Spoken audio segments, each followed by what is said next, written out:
I'm very happy for a very good reason. The last video I posted was one where I said this: I will write 50,000 words by the end of the month. That was a stupid idea. The important thing is that I actually finished the damn thing. So this is my story here, with which I am pleased.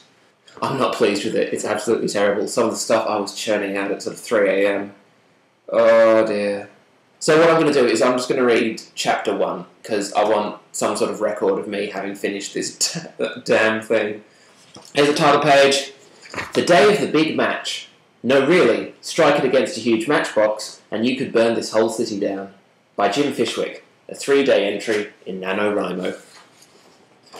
Chapter 1. To the Manor Bourneville Cocoa. It was tea time at Bob Geldof HQ. The Geldof family sat around their hexagonally shaped table, each drinking hot chocolate from their teacup necklaces. Daddy Geldof had the biggest teacup, because I Don't Like Mondays is a stunning song.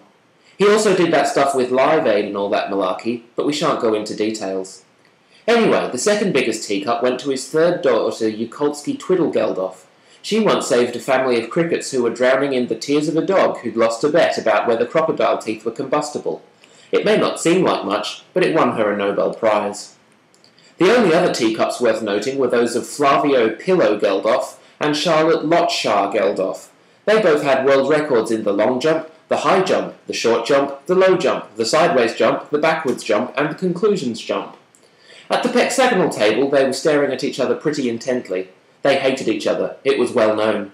"Charlotte, could you pass the swan?" asked Daddy Geldof. The swan was their butler. It wore a tuxedo and carried a salt shaker in its mouth. Charlotte didn't respond. She was busy staring at Flavio.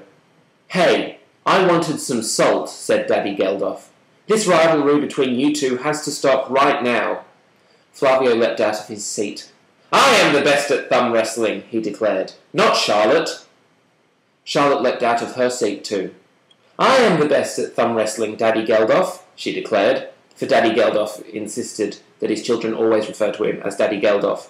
If you'd written Banana Republic, you'd start making those sort of demands too. "Well, there's only one way we're going to settle this," said Daddy Geldof. "To the thumb wrestling, wrestling arena," cheered all the children at once.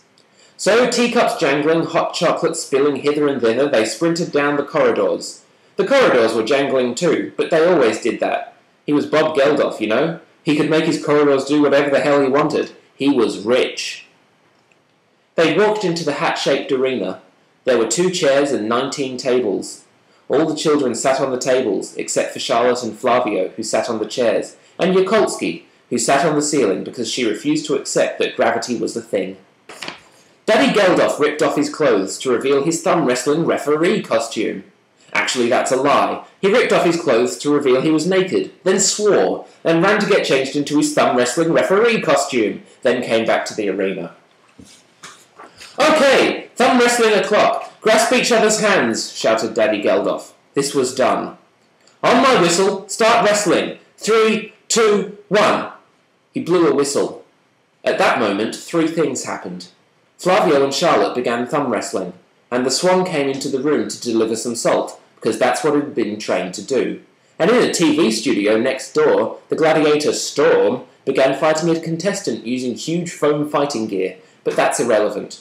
Anyway, Flavio and Charlotte were thumb wrestling. One moment, Charlotte's thumb was on top, then Flavio's thumb was on top, then Charlotte's thumb was on top, then Flavio's thumb was on top, then Charlotte's thumb was on top, then Flavio's thumb was on top, then Charlotte's thumb was on top, then Flavio's thumb was on top, then Charlotte's thumb was on top, then Flavio's thumb was on top, then Charlotte's thumb was on top, then Flavio's thumb was on top, then Charlotte's thumb was on top, then Flavio's thumb was on top, then Charlotte's thumb was on top, then Flavio's thumb was on top, then Charlotte's thumb was on top, then Flavio's thumb was on top, then Charlotte's thumb was on top, then Flavio's thumb was on top, then Charlotte's thumb was on top, then Flavio's thumb was on top, then Charlotte's thumb was on top, then Flavio's thumb was on top, then Charlotte's thumb was on top, then Flavio's thumb was on top, then Charlotte's thumb was on top, then Flavio's thumb was on top, and then Charlotte's thumb was on top, and then Flavio's thumb was on top, and then Charlotte's thumb was on top, then Flavio's thumb was on top, and then Charlotte's thumb was on top, then Flavio's thumb was on top, and Flavio's thumb was on top. Charlotte's thumb was on top. Charlotte! Her thumb was on top. And then Flavia's thumb was on top. And then Charlotte's thumb was on top. And then Flavia's thumb was on top. Then Charlotte.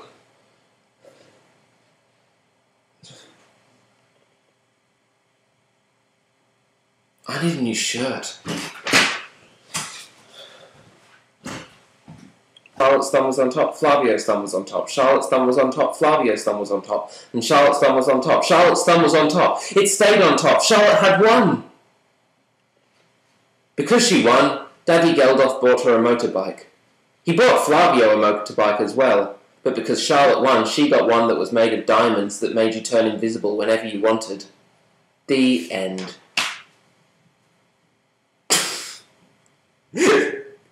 I'm so sorry, Georgia.